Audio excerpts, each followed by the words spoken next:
So hey, I guess you're kind of curious as to how I made out this week with getting the engine back together again. And, I ran into a couple of sticky situations. I had a heck of a hard time getting the old wrist pin out. And then when it came to fitting the new piston and the new wrist pin in, again, I had a hard time doing it because I wasn't paying attention to the book. You gotta follow the book.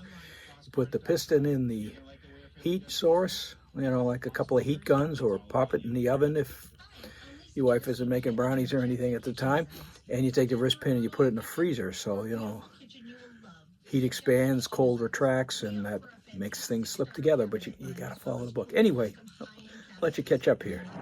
Well, I was having a pretty hard time getting the wrist pin to slide into the piston. It just seemed it was so unbelievably tight.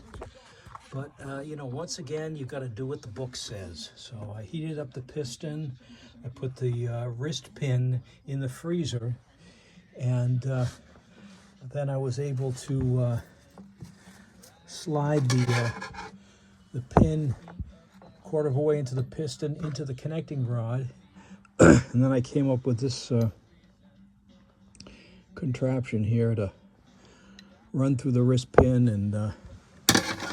and pull the pin home, so the pin would be right up against the retaining clip on the other side, and then I snapped this clip into place.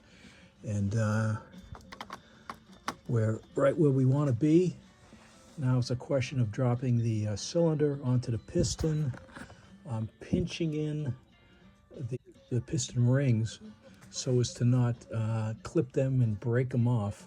There's a tool, a sleeve for that. I don't happen to have it, but I might make something up with it.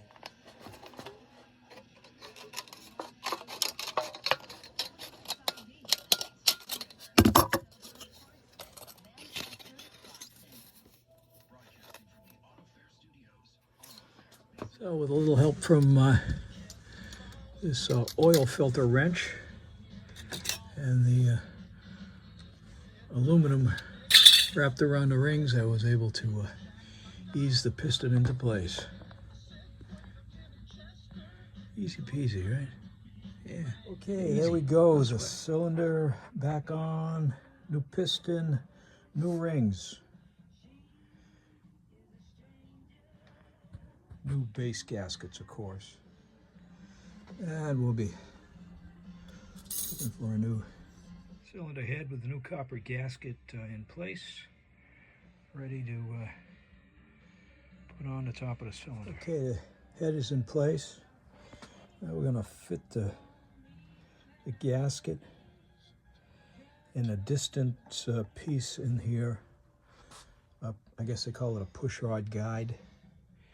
And then we can button that up and proceed to put the head bolts in, torque up the head nuts, and that kind of stuff.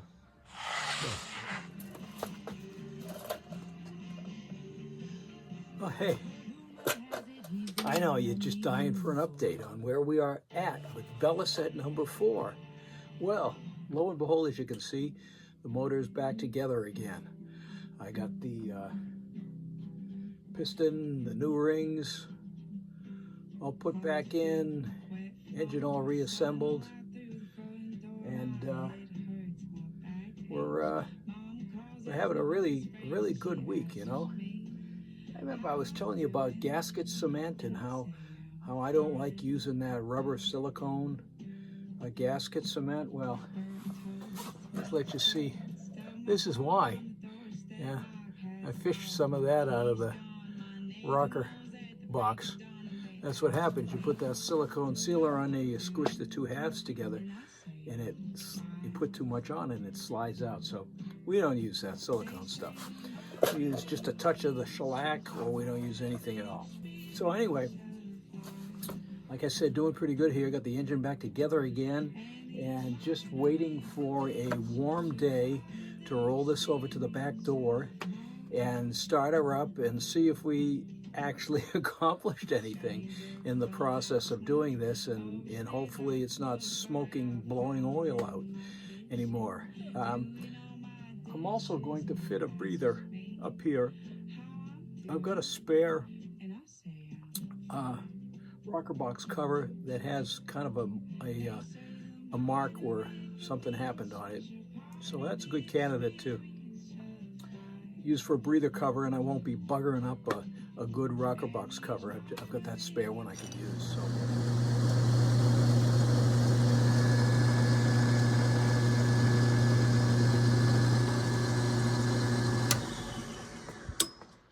So take the tap and cut a thread.